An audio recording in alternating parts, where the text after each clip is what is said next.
Thursday's second video for you. Its first news story is about the launch of a movement for the revival of Eritrean People's Liberation Front. Some EPLF veterans have announced to launch a movement. They want revival of EPLF. They want to remove Isaias Afwerki? Who are these individuals? Who is backing them? And can this movement succeed? We have seen several movements by Eritrean diaspora members, but most of the movements, some of the movements, you can say, they were backed by Tigray. Who are the main persons who have launched this movement for the revival of Eritrean People Liberation Front, EPLF? Secondly, two news stories about Fano. Ethiopian Orthodox Church has remained silent about the ongoing military campaign against Fano. But today, an abune of the Orthodox Church spoke about Fano. What is the church saying? Thirdly, Zaminakasi's house was surrounded by government forces in Gojjam. Meravi is the name of his of the place where his house is. Now, another Fano commander's house has been surrounded by security forces.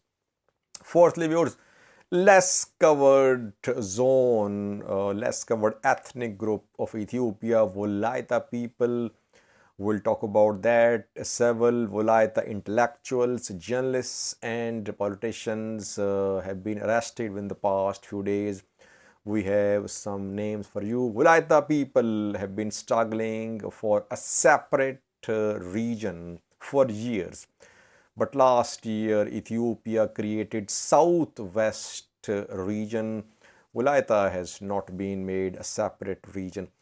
And fifthly, Tigray presidential spokesperson Getachew showed surprise a few hours ago at a letter written by Ethiopian President Work to Eritrean President Isaias Afwerki.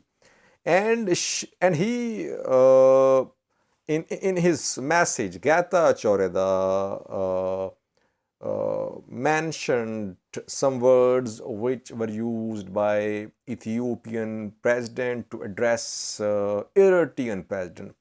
He showed his surprise at the use of those words. What are the words used by Ethiopian president? Why is Getachew so much surprised? Firstly, viewers, first news story is about a movement launched for the revival of Eritrean People Liberation Front, which fought for independence. EPLF and TPLF, they fought in alliance for years. Then in 1991, Eritrea gained independence. Some veterans who were part of EPLF, they want revival of EPLF. EPLF was turned into PFDJ, ruling party of Eritrea, led by Isaias Afwerki, Eritrean president. These veterans who have launched this movement, they say that they want revival of EPLF. EPLF is the real force which struggled for revolution in Eritrea, and EPLF should be revived. So in a way, this movement is against Eritrean President Isaias Afwerki. Who are these veterans? Where do they live? Who is backing them? We have heard three names so far. First person is Abed Tesfaye. Abed Tesfaye was part of EPLF. He fought for years. Now he is in Holland, in the Netherlands these days. And he fought, he lost one of his legs as well while he was fighting for Eritrean independence. Second person is Isaias Asfaha. He lives in London. He was a singer. He sang for the fighters of EPLF, and he lost an eye during the struggle. These two persons have appeared on some news channels. They have announced the start of movement for the resurrection of EPLF. And a person living in Yemen is backing them, who is also a veteran. His name is Ahmed Kassi. He's a Yemeni. He lives in Sana'a, Yemen, but he traveled to Eritrea and he fought with EPLF fighters. Now, Ahmed Kassi and these three persons, reportedly, they are main leaders who have launched this movement for resurrection of EPLF. Second thing is, who is backing them? Is Tigray backing them? No. What we have confirmed so far is that in some previous videos, we discussed new alliances formed by Tigrayans and Eritreans against Eritrean government, and those alliances were backed by Tigray. But this movement is not backed by Tigray. These persons are Eritreans. They are, you can say, they are not those Eritreans who can be sponsored and funded by Tigray. But these two persons, Ahmed Kassi, I think they would be in their 60s or 70s. Do they have any youth to support them? We don't know. Do they have any ground presence in Eritrea? Because for years they've been in Holland, in Netherlands, in London. We don't know. So can they succeed? What would be the mode of this struggle?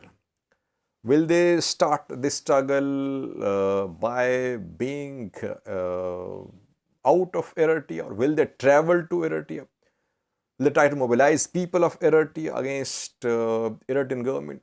Will this be an armed struggle or a political movement? Several things not clear, but this development shows that even veterans who fought for independence of Eritrea, they're not satisfied with the performance of Eritrean government, Eritrean president, and they want reforms. And we know that I think 2 decades ago, some journalists, some ruling party members, they called for reforms, and they were put in prison.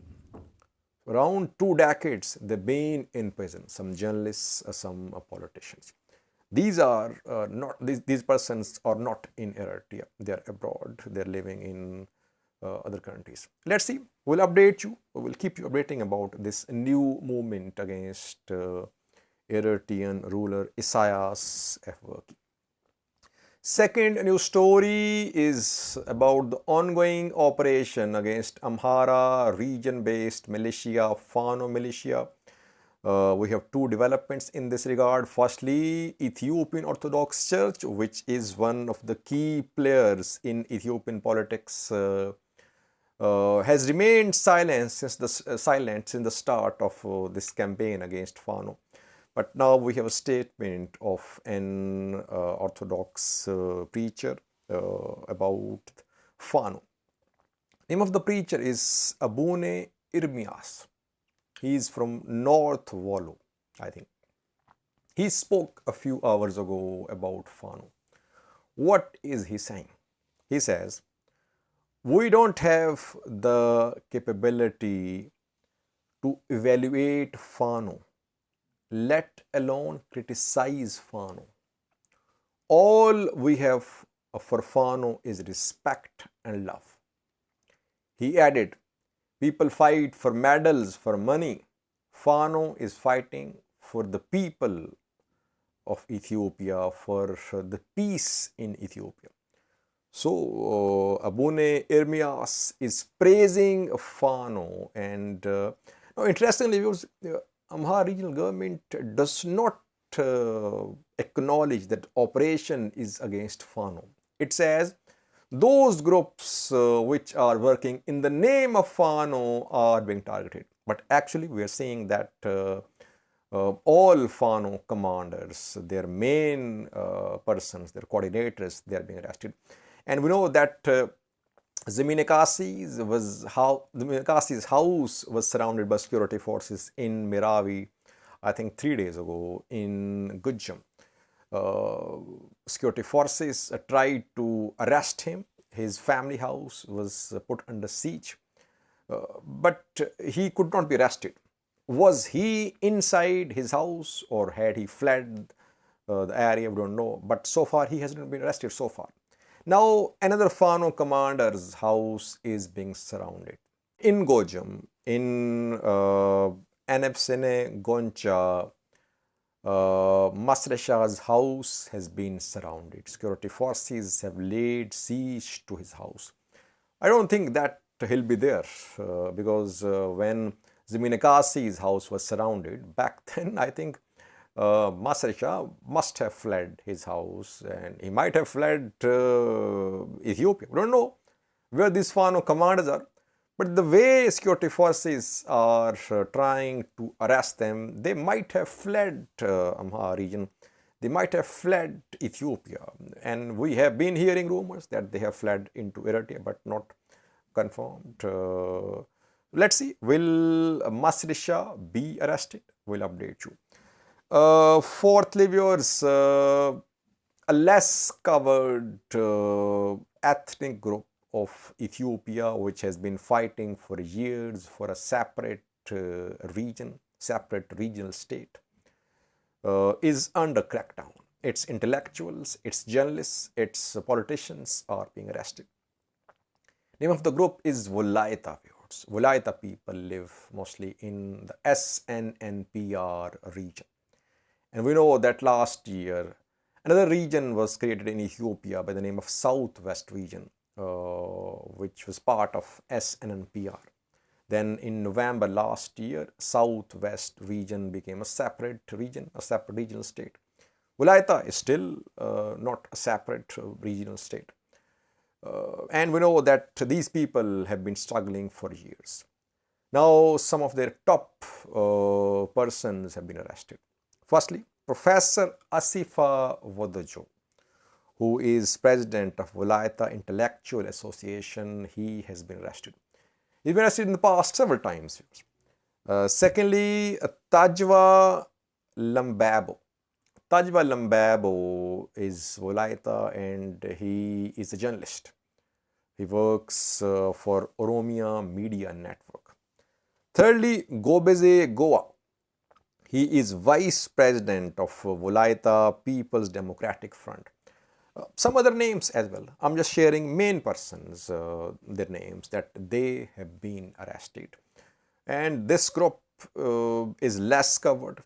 Ethiopian media, international media does not give coverage to Wolaita people. That is why international media is not reporting it.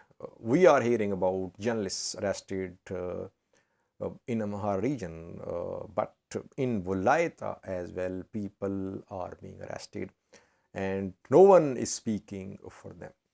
Lastly, viewers, Tigray presidential spokesperson Getachew was surprised a few hours ago when he saw a letter written from Ethiopian President Afwerki to Eritrean ruler Isaias Afwerki. Why was he surprised? Two words were used by Ethiopian president to address Eritrean president.